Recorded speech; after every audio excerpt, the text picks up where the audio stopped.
Today is July 18th, 2019. We are here with the Houston Asian American Archive interviewing Roopa Gir. My name is Christina Lee. And I'm Angela Huey. Hello. Okay, so the first question is, where and when were you born?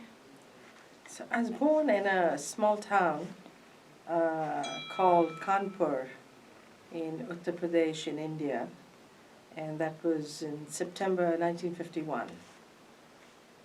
So how would you describe your childhood and your upbringing? Well, so I studied in a Hindi medium school. So I was born into a Tamil household. That's the mother tongue, spoken, by both parents. And but the state in which I live, the language is Hindi. So I went to a Hindi medium school. And I would say the greatest influence I had was my parents. There was so much focus on education and the arts. So at a very young age, I learned to play some instruments, learned to dance, and that's part of the culture of South Indians, that in every household, you must have your daughter and son both learn, some form of art. What kind of dance and what instruments did you learn to play? So I learned Bharatnatyam, which is a classical form of dancing, and I started at the age of 8. And then the instrument was actually a little too big for my hands. I was too tiny for the instrument. It's called mridangam, which is kind of the drums, the Indian drum that is played for the Bharatnatyam dance. And you mentioned South Indian culture. Is there a big difference between South Indian and North Indian culture? Quite a bit, because South was, it's completely different. Like in a marriage, in the North, the bride covers her head, right? And the weddings are typically held in the evenings or nighttime. And in the South, on the contrary, weddings are held in the morning, and the bride doesn't cover her head. And it's actually adorned with flowers and jewelry and all that. And in the South, the head is covered only if your husband is not there anymore, if you're a widow. It's exactly the opposite. So it's very different. And the reason why this, I believe this change has come is because of the influence of the North, the Mughals that came into India. I think this whole culture of trying to get the girls married off at nighttime and covering the head, protecting the girls and women against the men. So. What did your parents do for a living? So, what did they do at the time? Because I have, my father passed away, and my mother's still there. She's going to be 99 years old very soon. And their life was very interesting. I was telling about the influence of their life. My father was, he lost his father when he was very young. A few years old, he lost his father. And he always believed that women should be educated because he saw his sisters and his mother as a widow suffer and be considered a second-class citizen. So he truly believed in education. He got married to my mom when she was barely 16-year-old. And so she was still in high school. And he insisted that she should go back to school and continue her studies.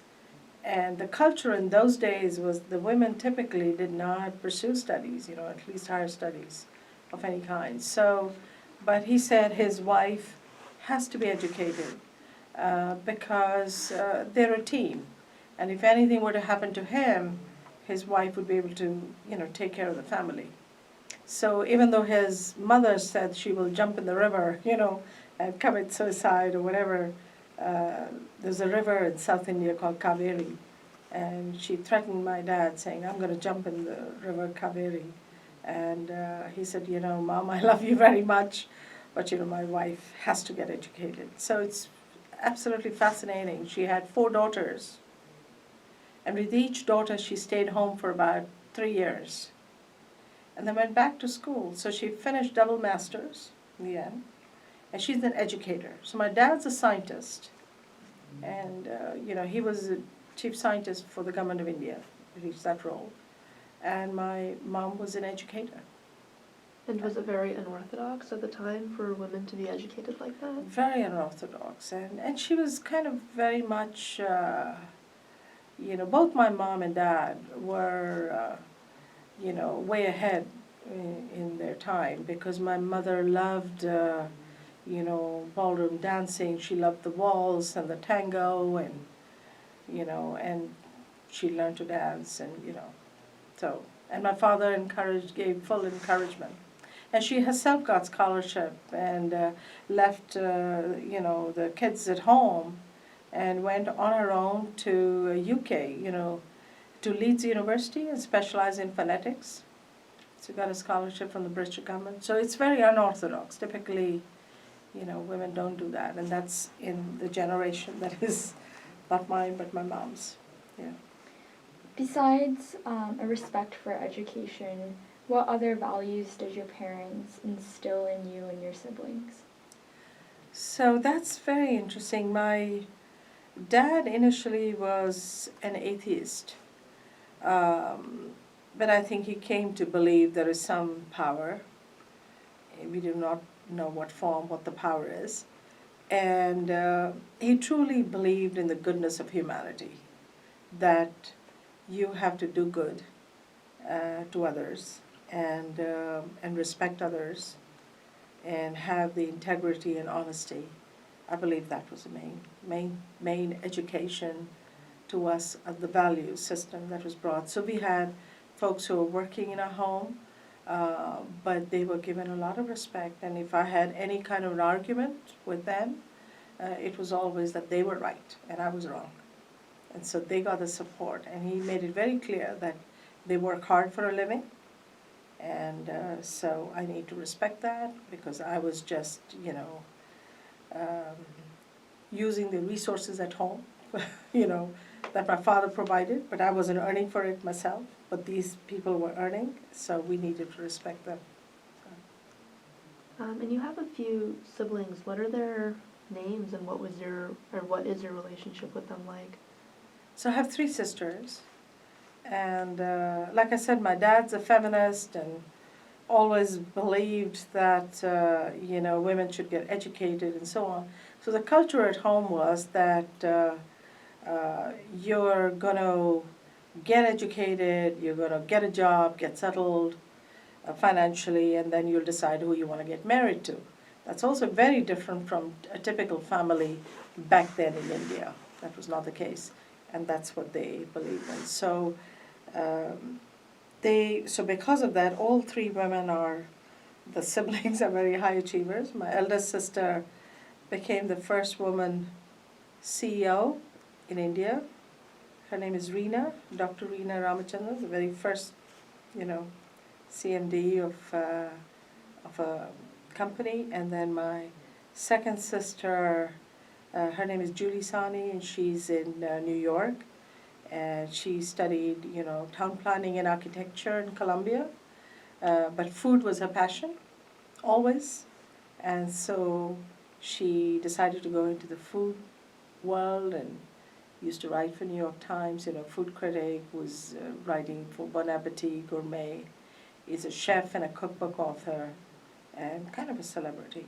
And my youngest sister, she's a medical doctor, and she's in Denver. So, 3 of us are here. We have one sister in India who, takes care of my mother. From time to time she visits her. So.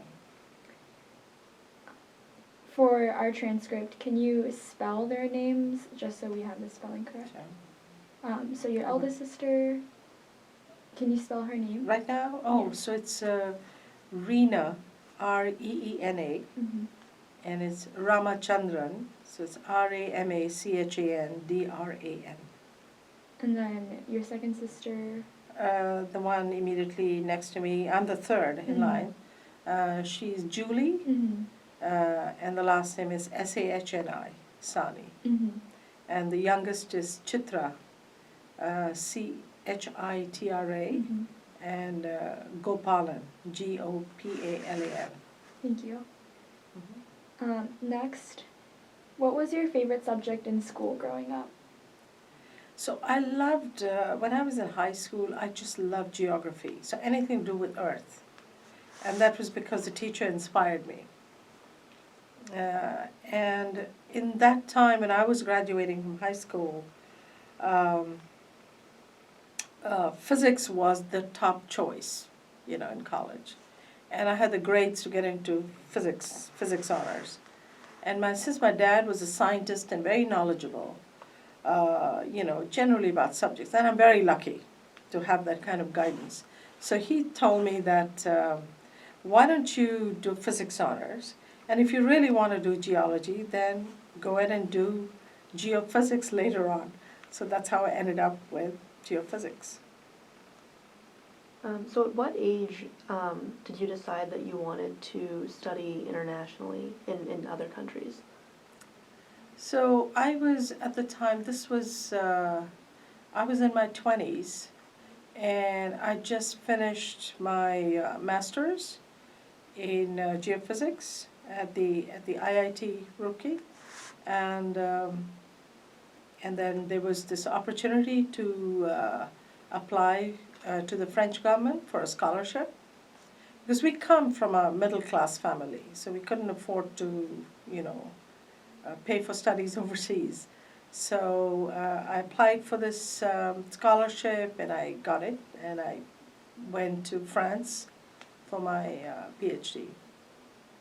And what was it like being a woman in STEM in the 1970s? Well, first of all, just admission into geophysics was quite a challenge, because there was no woman or lady at that time, and I'm talking 1970. There was no one in the entire university in geology or geophysics.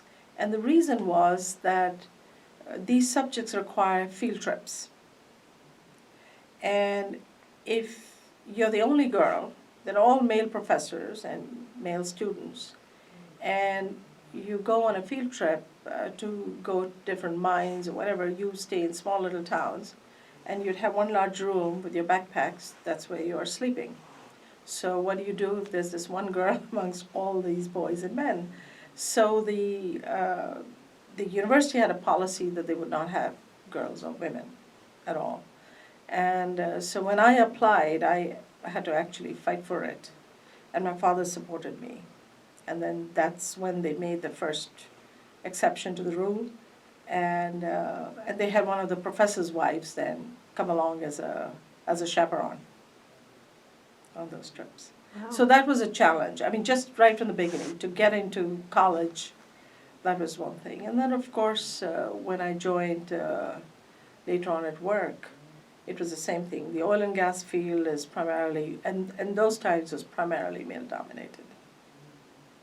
So when you were at IIT Roorkee, for how long were you the only female student in your field? For 2 years. That's it. And after that, now it's opened the doors to so many women.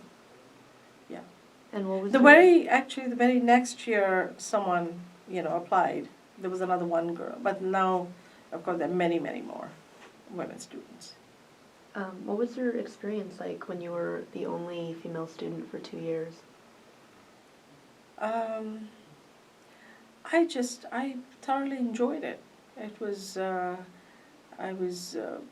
were very few women overall in the university at the time, because it was primarily an engineering school. I don't know whether you've heard about Roorkee. It's one of the oldest engineering schools in Asia at the time. It was set up by the Brits almost 200 years ago. And so it was primarily engineering, primarily male, And we had one girls' hostel and concentration room, but we could bond with other students, other girls, and that was really nice because there were few. Did you feel like your school was overall supportive towards promoting women in education? I don't know whether they even thought about it at the time, whether they were actively promote. I don't think those, we're talking of 70s, I think there was no such thought at the time. Yeah. And you mentioned kind of having the opportunity to bond with your female peers. Right. Are you, by any chance, still in touch with them? Oh yes, very much so. Very much so, yes. So how about getting your PhD in France? What was that like for you? Well, that was absolutely the most amazing experience because I did my PhD at University Louis Pasteur at Institut Physique de Globe, and I don't know how much you know about the Alsace area. It was in Strasbourg, and there are three such institutes in France. One is in Paris, one's in Strasbourg, the other one is in Grenoble, and they all kind of linked together. And Alsace is wine country. I got to discover amazing wine from the Black Forest area, and just friends that I made for life. It was a wonderful experience, yes. The challenge there was that finally when I had to defend my thesis, I had to defend it in French.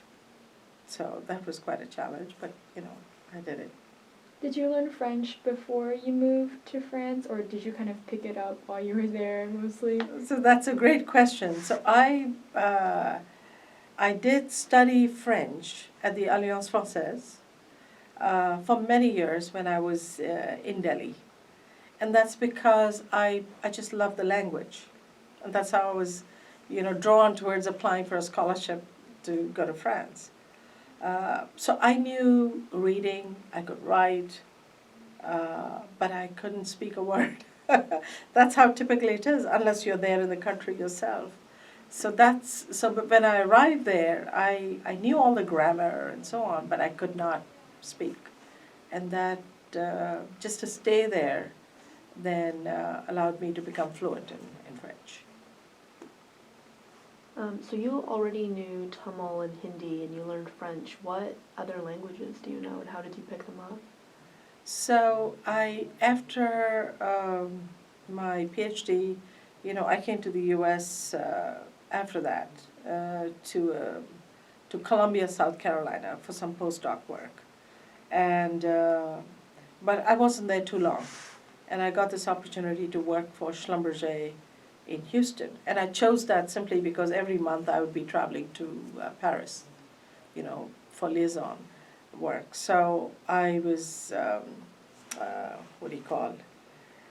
I just jumped upon, the opportunity of working there. Now, your question was regarding Languages. the languages. So I worked in, they call interpretation engineering in Houston for about 3 years or so. And then I got transferred overseas to Singapore. And I, lived in Singapore, and I lived in Malaysia, so I picked up Bahasa Malaysian. Then I went to, because I lived for 6 years there. And then I worked in Indonesia for 9 years, so I picked up Bahasa Indonesia. And then I worked in Thailand for some time, so picked up a little bit of Thai. So I speak Bahasa Indonesia to some extent. So that's the other language, in addition to the French that I picked up, yeah. Before we move on, what did you complete your thesis on? So it's it's seismology, it's applied seismology. And the idea is that when you have earthquakes, and Japan and all that area, the island arc, you have a lot of earthquakes. So the acoustic waves travel through the earth, and they go to Tibet, right, underneath, and then they bounce and they come back down again. I mean, it's like, they reverberate, and the instruments are recording these earthquakes in Europe. So I analyzed that data to find out what's going on underneath Tibet from those waves. So it was called cepstral analysis of, the seismic data. And was it difficult to get visas to travel to all of these different countries for your education and then for Schlumberger? So the only visa was for, France, and then to the US. But after that, it was always the company that was taking care of visas. Certainly, holding an Indian passport makes it a lot more difficult to get visas.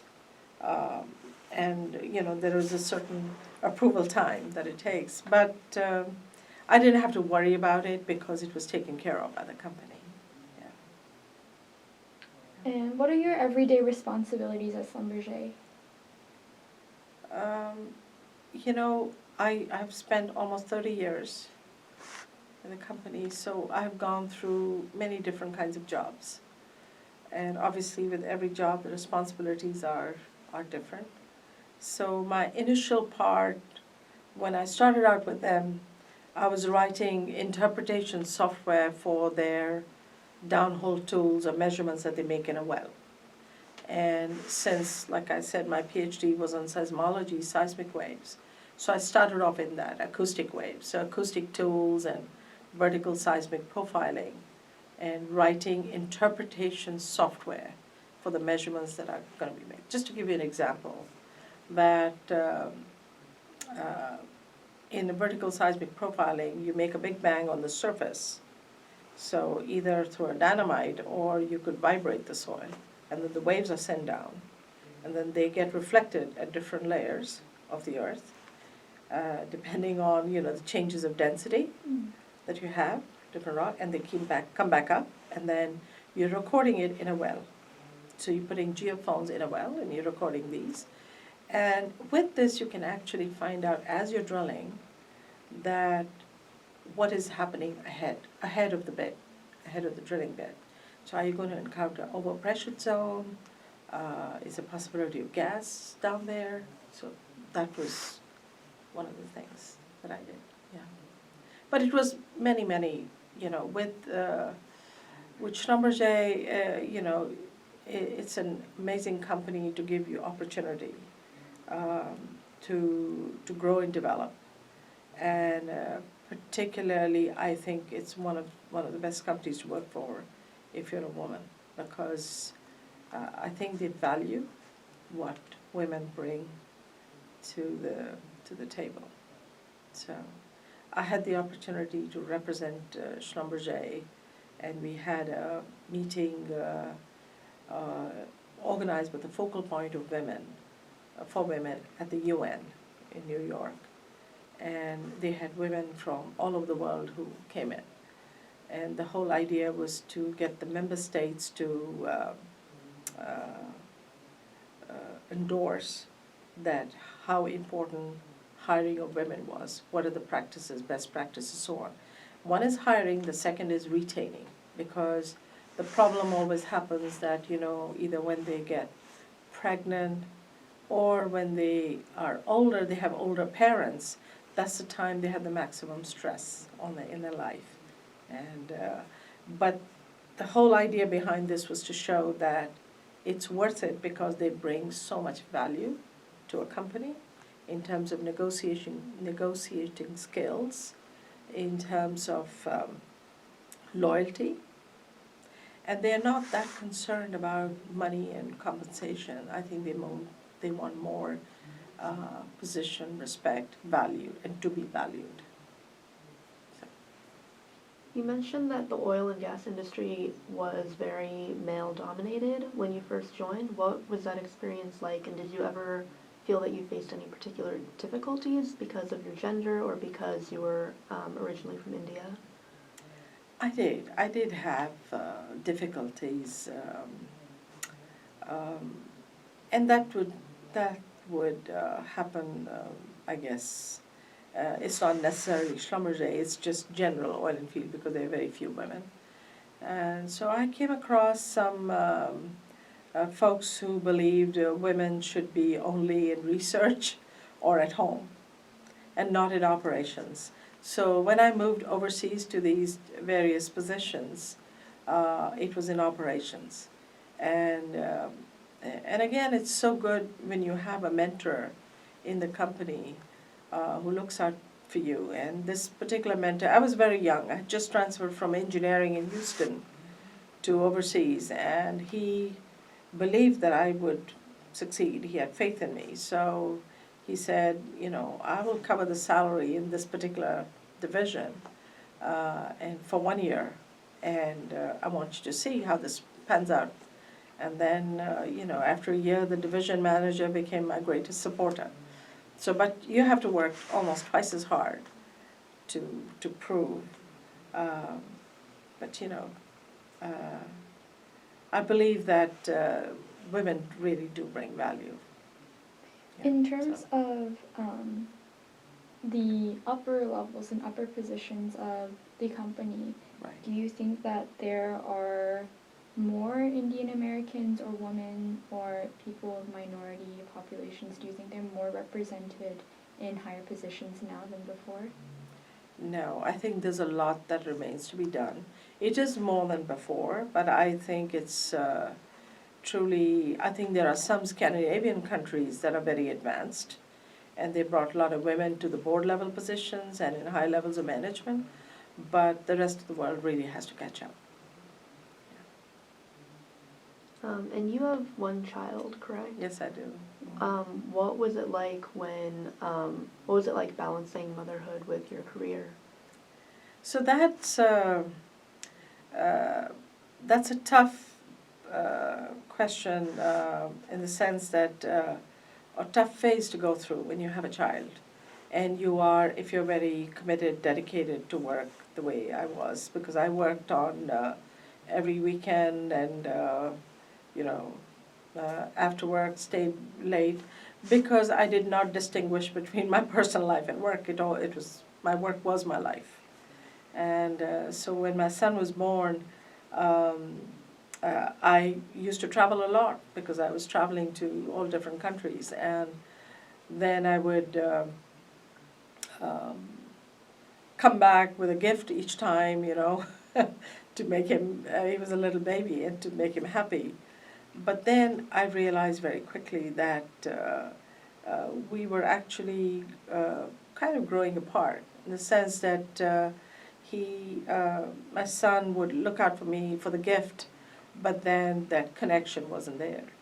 And then I had gone to one of the parent-teacher meeting, and he had written down in his broken English that I'm missing my mom, and she's gone to Balikpapan or wherever I was, different places. And so I then made a very conscious decision that I would not go into line management, but I'd rather go into the technical. There was a technical ladder within the company where you could achieve the same level as line management, but you don't have the same kinds of pressures in technical positions. So that's what I decided to do, and I got involved with Boy Scouts. I became a scout mom, and I did all that till one day he told me, "Mom, it's okay, you don't have to kill yourself, you know. It's okay, you've done enough." So, but that's the kind of balance, because you want to be there for, you know, it's extremely important because those years, those early years for a child are critical. But I do believe it's very important for women to work. And I think when you work, you can really spend the quality time with them. So what inspired you to create iEducateUSA? So what happened was, first of all, I must tell you about my just general interest in education. So even when I was in middle school, and I was studying in a convent, we had slums right behind the school. And So I then started teaching English and would give, cookies and milk to encourage the kids to come. So I really enjoyed teaching. That was something very important. And when I was working here, we had an organization called the IIT Alumni of Greater Houston. It's a strong group in Houston area. And there were a group of us who would go and volunteer time at Lee High School. It's not called the Wisdom School, but it was the Lee High School. And it was on Saturdays, and it was Saturday mornings, I believe. And I just felt that it was way too late to do it, in the sense, in terms of the age at high school level. It was after school, where they're totally tuned off. And then it was taught by grown-ups like us, professionals, so there was no consistency. And it was volunteer. So whenever it's volunteer, you really, don't get the same kind of results because you don't have accountability. And if I go away on a business trip, then there's a gap, right, in that. So then we decided, okay, it's too late, let's try middle school. So we went to Jackson Middle School. It was just a shade better. I mean, we can always pat ourselves on the back that we did great, but I know the impact really wasn't there. So then certain decisions were made that, number one, we will have younger people, not all professionals. We will pay them so that there's accountability, and we will go to elementary school because that is the foundation.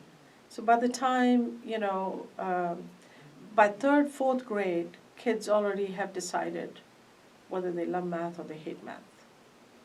They hate science or love science.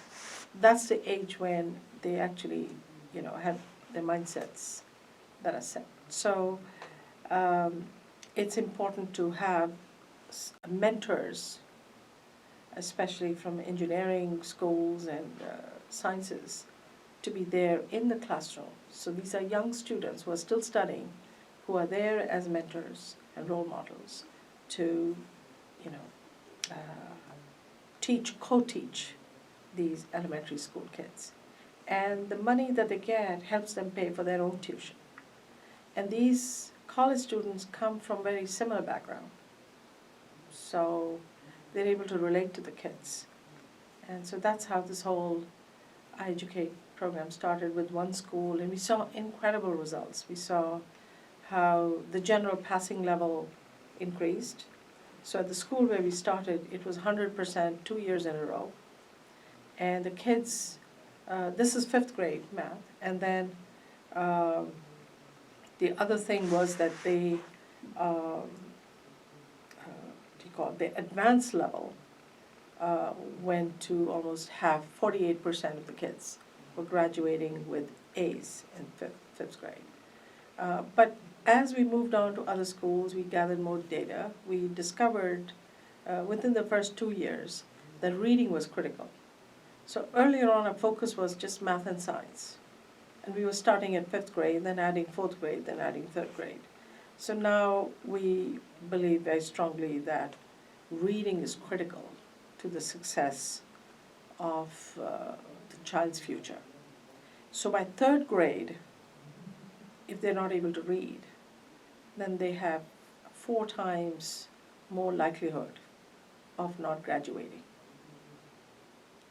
And if they do not graduate, then, from high school, then they're 3 times more likely to be in prisons, to be incarcerated.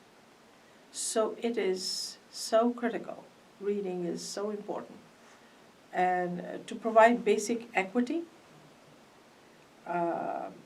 especially for the underserved, reading is critical at 3rd grade. And then, of course, you add, science and math is added on at later grades. So now we're going even lower and lower. We're also piloting 2nd grade. So, and over the summer, we partnered with Texas A&M University to bring this summer program all across Texas, where we're dealing with first graders and second graders. So you mentioned that the mentors are college students of similar backgrounds. Can you elaborate on the similar backgrounds part? What I mean is, if you look at the population, for instance, let's take one school district, like HISD. It's one of the largest school districts in the country. So the composition of HISD is 62% Hispanic and about 25% African American, right?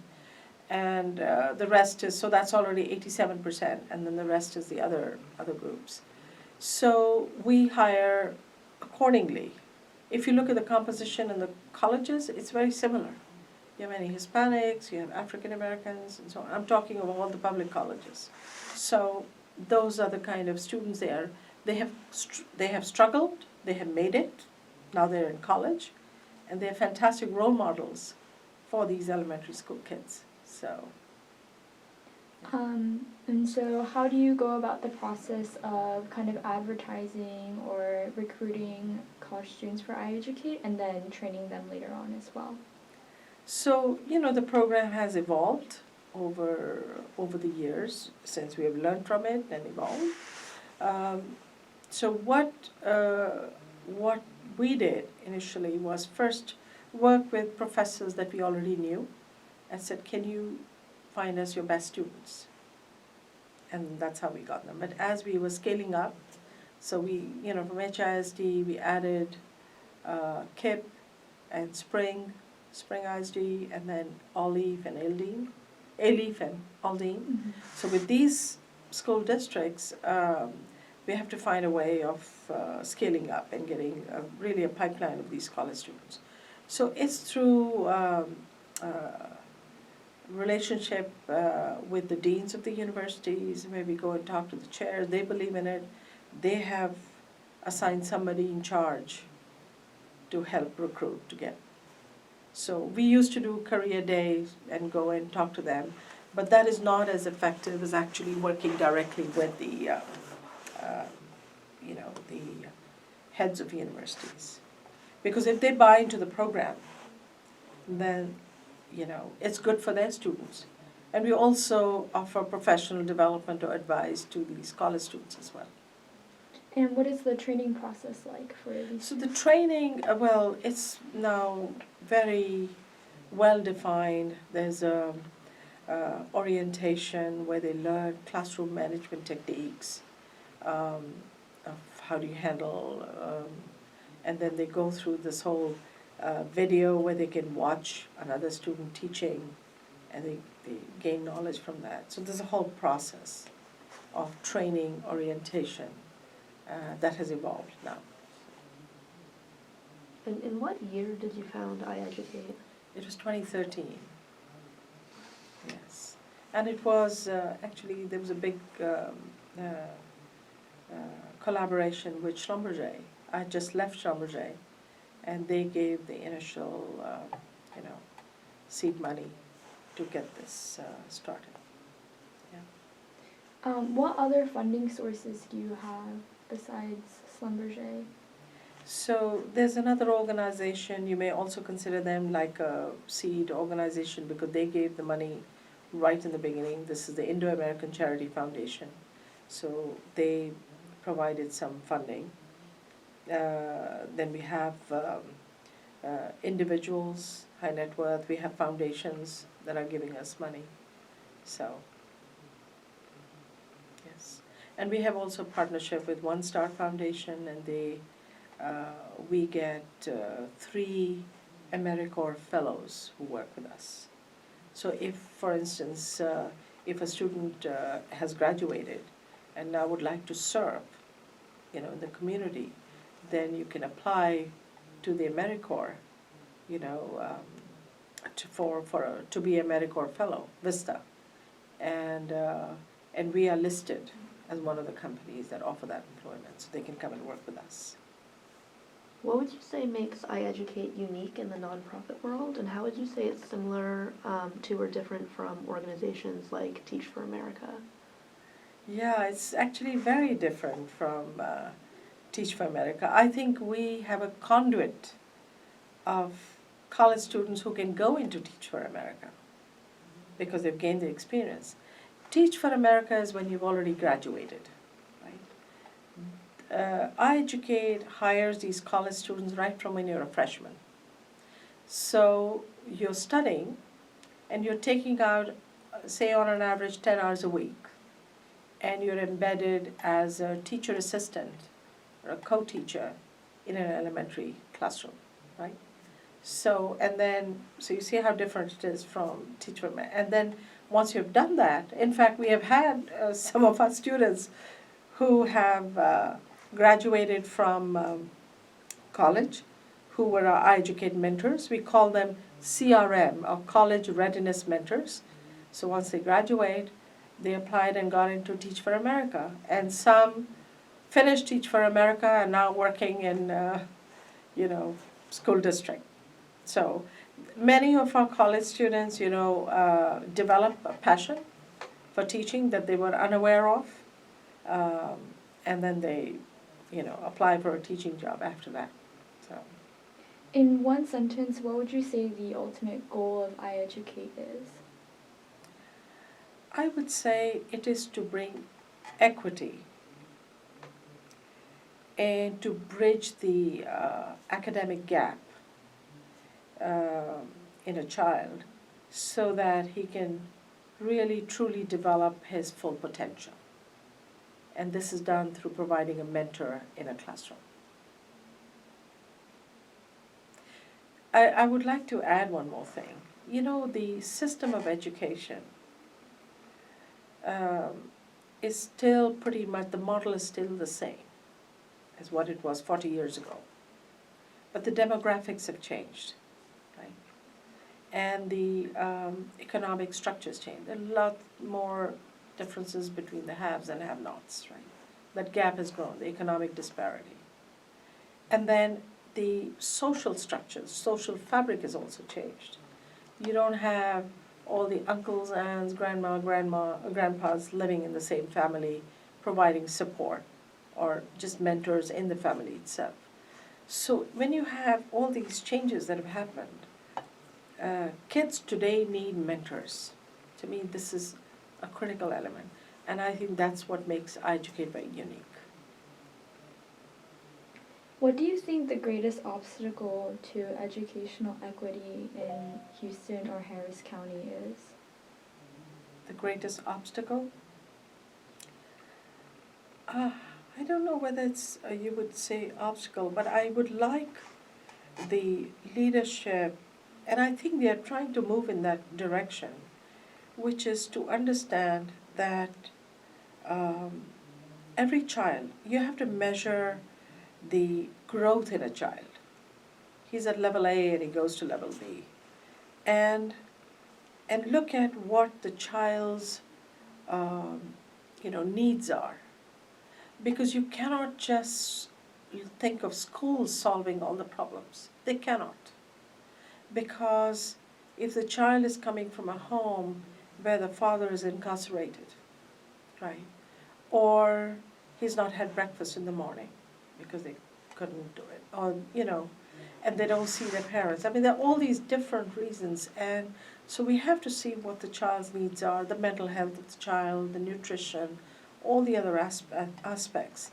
And that combined with this academic support through mentors, I think that can really help the child move ahead. Does that answer your question? Yeah, I think so. That kind of ties into my next question, which is, where do you think, or how do you think iEducate can grow? Do you think that there's a possibility you can grow in maybe those areas that you mentioned as well, like providing, whether that be like nutritional equity or kind of expanding into those areas? I don't think so. I think we should do what we're doing very well and just expand horizontally so that we can serve as many kids as possible. But I think what we really need to do is to partner with other organizations that offer that nutritional support and mental health and all the other components. To me, that is very important, yeah. And also, I truly believe that the criminal justice system has to reform.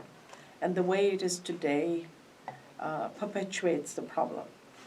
And we will not, if you cannot look at that independently, that has to be solved even to help with the academics of these kids. So on that note of politics, you're also involved with the IndoAmerican Political Action Committee. That's right, yes. What do you do there, and what sorts of issues are important to the committee? Well, the whole goal of the Indo-American Political Action Committee is to inform the community, which is the Indo-American community, of all the major issues. So, for instance, when healthcare, the Affordable Health Care Act was being talked about, there was so much disinformation, misinformation around. So the question was just provide education and bring all the different stakeholders and let them talk to the community so that they were better informed. So that's one aspect, to inform them about all the issues, current issues that are important to us in the community. And the other is to help elect Indo-Americans to elected offices.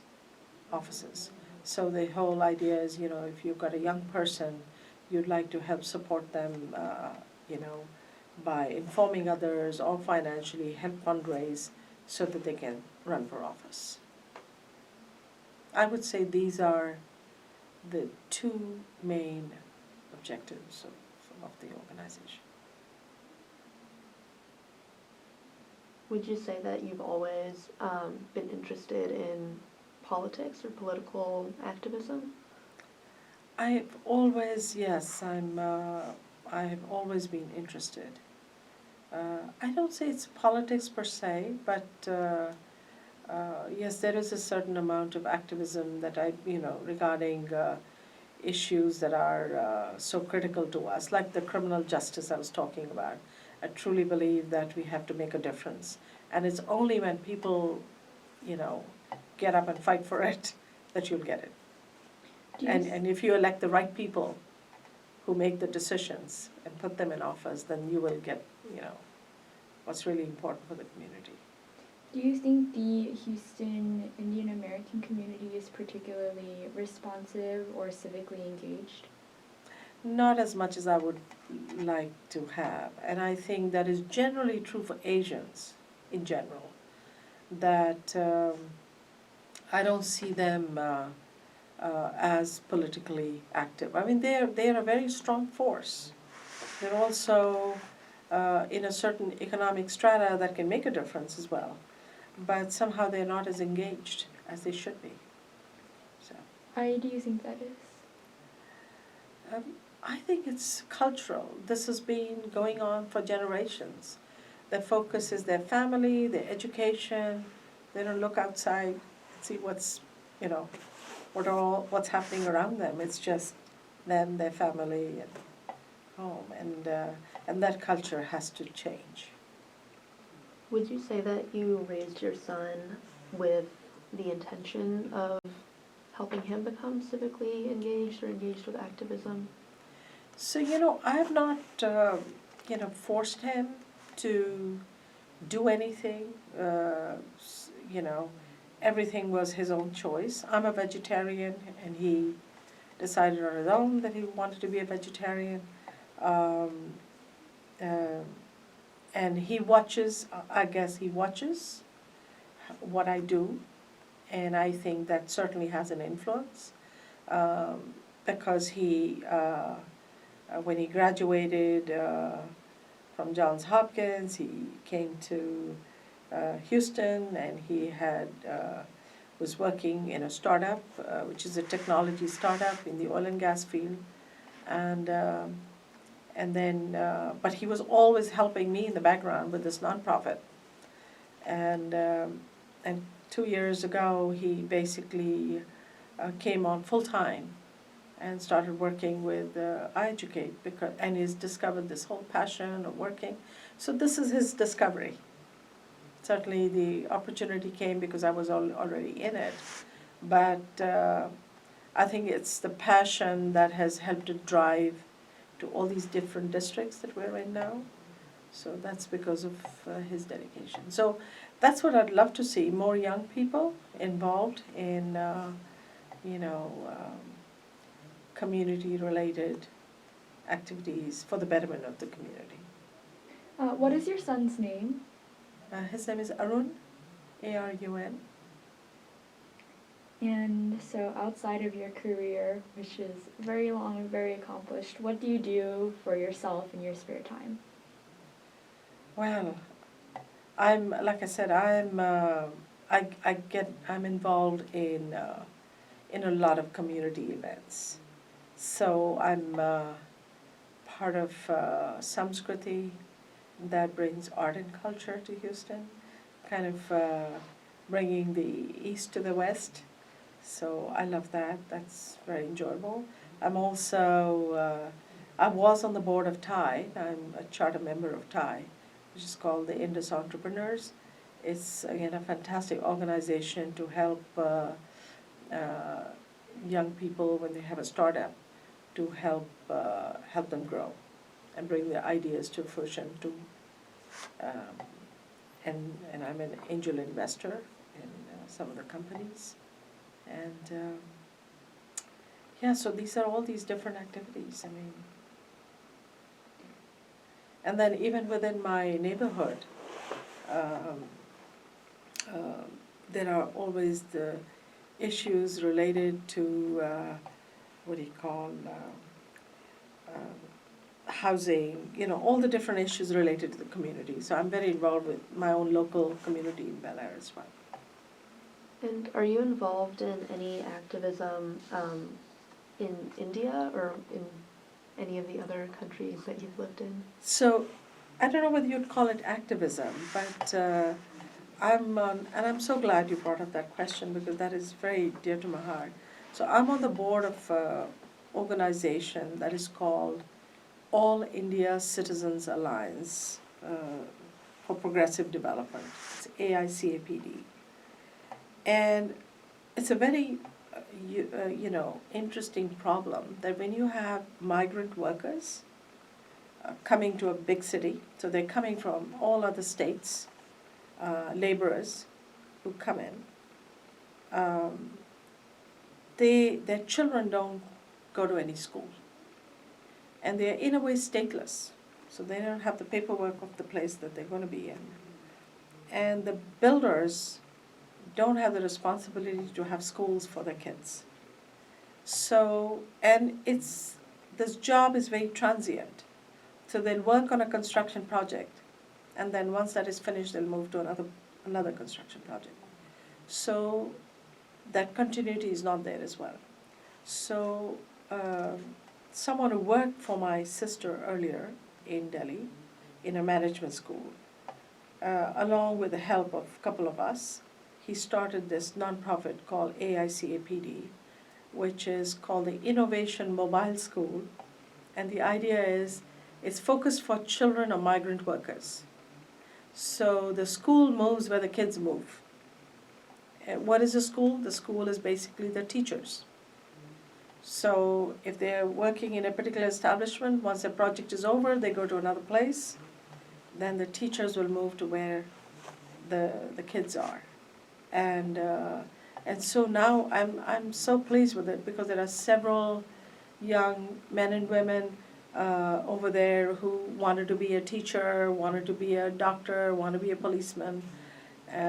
So they have gone through the schooling, and then there is something called open school in India, like distance learning, where you can actually write an exam and then you achieve that grade level.